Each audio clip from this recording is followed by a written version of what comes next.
Hello! അങ്ങനെ പവിത്രം പുതിയ പ്രൊമോയിൽ ഏകദേശം നമ്മുടെ വിക്രം രക്ഷപ്പെട്ട് വരുന്നുണ്ട് അല്ലെ? അപ്പൊ അങ്ങനെ ലാസ്റ്റ് നമ്മുടെ വേദനെ നിന്റെ അച്ഛൻ എന്നൊക്കെ പറഞ്ഞ് എന്തൊക്കെയോ ചീത്തകൾ പറയുന്നുണ്ട്. അപ്പൊ വേദ പറയുന്നുണ്ട്, "ദേ എന്റെ അച്ഛനെ വിളിച്ചാലുണ്ടല്ലോ" എന്ന് പറയുന്നുണ്ട്. അപ്പൊ വിക്രം, "നിന്റെ അച്ഛനെ ഞാൻ ഇനിയും വിളിക്കും. നീ എന്ത് ചെയ്യും?" എന്നിങ്ങനെ ചോദിക്കുന്നുണ്ട്. അപ്പൊ വേദ ഇങ്ങനെ വിക്രത്തിന്റെ അടുത്തോട്ട് വരുന്നുണ്ടേ. "എന്ത് ചെയ്യണോന്ന് കാണണോ?"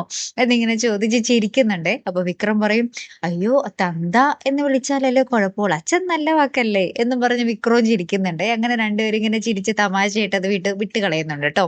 അപ്പുറത്ത് അമ്മയാണെങ്കില് ഭയങ്കര സങ്കടത്തിലാണ്. അമ്മയെ കാണാൻ നമ്മുടെ വേദ വരുന്നുണ്ട്.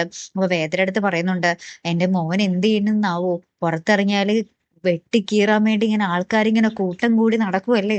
അവനെന്താണ് എവിടെയാണെന്നൊരു പിടിയില്ല. പിന്നെ ഞാൻ എങ്ങനെ സമാധാനത്തിൽ ഇരിക്കും മോളെ?" എന്നൊക്കെ ഇങ്ങനെ അമ്മ വേദയുടെ അടുത്ത് പറയുവാണ്. അപ്പൊ വേദ പറയുന്നുണ്ട്, "അമ്മ സമാധാനായിട്ടിരുന്നോ. ഒരു വേട്ടക്കാരനും ഞാൻ വിക്രത്തിന് വിട്ടുകൊടുക്കൂല. വിക്രം എന്റെ ഒപ്പം ഉണ്ട്" എന്ന് പറയാണ്. അപ്പൊ ഇത് കേട്ടപാടെ നമ്മുടെ അമ്മയ്ക്ക് ഭയങ്കര സമാധാനവും സന്തോഷവും ഒക്കെ തോന്നി നമ്മുടെ വേദനയെ ഭയങ്കരമായിട്ട് കെട്ടിപ്പിടിക്കുന്ന ഒരു നിമിഷങ്ങളാട്ടോ കൂട്ടുകാരെ. ഏറ്റവും ഒടുവിൽ കാണുവാൻ സാധിച്ചത്. കാത്തിരിക്കാട്ടോ അപ്പൊ അടുത്തൊരു വീഡിയോയുമായി വരുന്നത് വരയ്ക്കും ഗുഡ് ബൈ.